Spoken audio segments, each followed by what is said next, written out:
पढ़ेंगे कि सुबह के समय और शाम के समय सूरज लाल दिखाई देती है, लेकिन दोपहर के समय सूरज उजला दिखाई देता है।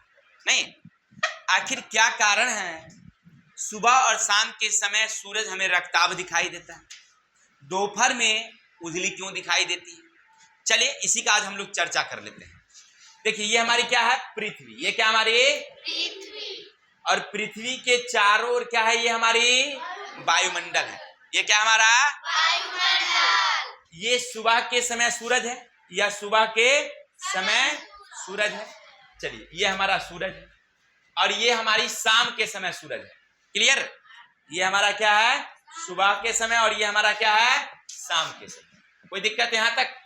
चलिए, अब यहां देखिए, ये हो गया और ये दोपहर के समय सूरज है। अब गौर करिएगा, जब अब यहां से सूरज की रोशनी, यहां पहले इसको समझिए, जब यहां से सूरज की रोशनी आएगी, यहां से सूरज की रोशनी आएगी तो इसे वायुमंडल कम दूरी तय करना पड़ेगा, इसको कम दूरी तय करना पड़ेगा। क्लियर? अब समझिए, सुबह के समय जो होती है ये इसे लंबी दूरी तय करनी पड़ेगी। इसको क्या करनी पड़ेगी? वायुमंडल में लंबी दूरी तय करनी पड़ेगी, यहां से यहां तक आना पड़ेगा। समझिए, अब ये यहां की दूरी समझिए और इतनी दूरी समझिए, दोनों में क्या लग रहा है आपको? ज्यादा ये लग रहा है ना, ये दूरी कम लग रहा है और ये दूरी क्या लग रहा है आपको? समझ रहे हैं ना? अब समझिए इसको, जैसे अब ज्यादा दूर जाएगा तो सूरज में कितने रंग होते हैं? याद रखिएगा, सूरज में कितने रंग होते हैं? 7 रंग। कल पढ़ाए थे ना, सूरज में कितने रंग? जिसमें लाल की तरंग दैर्घ्य जो होती है वो ज्यादा होती है, लाल की तरंग दैर्घ्य ज्यादा और बैंगनी का विचलन ज्यादा होता है, लाल का विचलन कम होता है। जब वायुमंडल में आता है तो अन्य रंग जो है ना वो बिखरने लगता है। वायुमंडल में आने के बाद क्या होता है?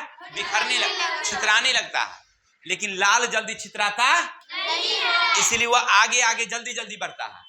तो जल्दी जल्दी हमारी आंखों पर आएगा तो हमको कैसा दिखाई पड़ेगा? मान लीजिए आपको हम 4 गो लाइट लेते हैं, रेजर लाइट ले लेते हैं ब्लू वाली, ब्लू वाला बल्ब जलाएंगे तो कैसा लगेगा आपको? ब्लू। हरा वाला जलाएंगे तो, पीला वाला जलाएंगे तो, लाल जलाएंगे तो, यानी जैसा रोशनी आपके आंखों तक जाएगा वैसे नहीं दिखाई पड़ेगी।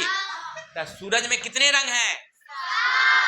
इनमें 7 में लाल की तरंगदैर्घ्य ज्यादा है और विचलन कम है, इसलिए हमारी आंखों तक पहले पहुंच जाता है। कौन?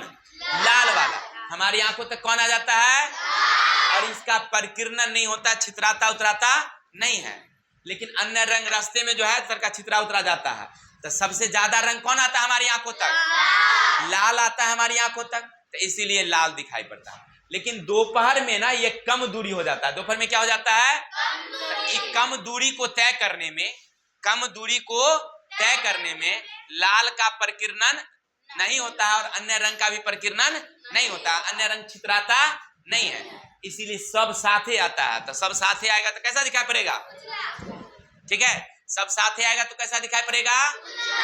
लेकिन शाम या सुबह के समय, जैसे शाम है तो शाम के समय ऐसे सूरज आएगी तो इसको ज्यादा दूरी तय करना पड़ेगा वायुमंडल में, तो अन्य रंग रास्ते में ही रह जाता है। अब बाकी कौन आ जाता है हमारी आंखों तक?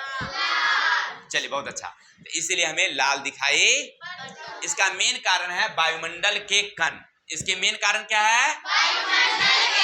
सातों रंग आएगी वायुमंडल में आई तो कण जो है ना अन्य रंग को क्या करना शुरू कर दिया? छितराना शुरू कर दिया। ठीक है, और लाल को छितरा रहा था लेकिन लाल बहुत तेज था, कहा तोरे कहने से हम ना मानेंगे, हम तो जैबे करेंगे ना, तो वो आगुए आगुए चल दिया। ठीक है, आगे आगे आ गया, पहले पहुंच गया हमारी आंखों तक, तो हमको कैसा दिखाई पड़ा? अब पीछे से सब कह रहे वो पहुंच गए, रे दौड़ी दौड़ी सब रंग पीछे से आ गया। थोड़ी देर बाद हमको सूरज कैसा दिखाई पड़ने लगता है फिर से? किसी को डाउट? चलिए, तो आज के लिए हमारा एक टॉपिक क्लियर हुआ कि सूरज लाल क्यों दिखाई देती। तो हम मिलते हैं नेक्स्ट वीडियो के साथ, तब तक के लिए जय हिंद, जय भारत।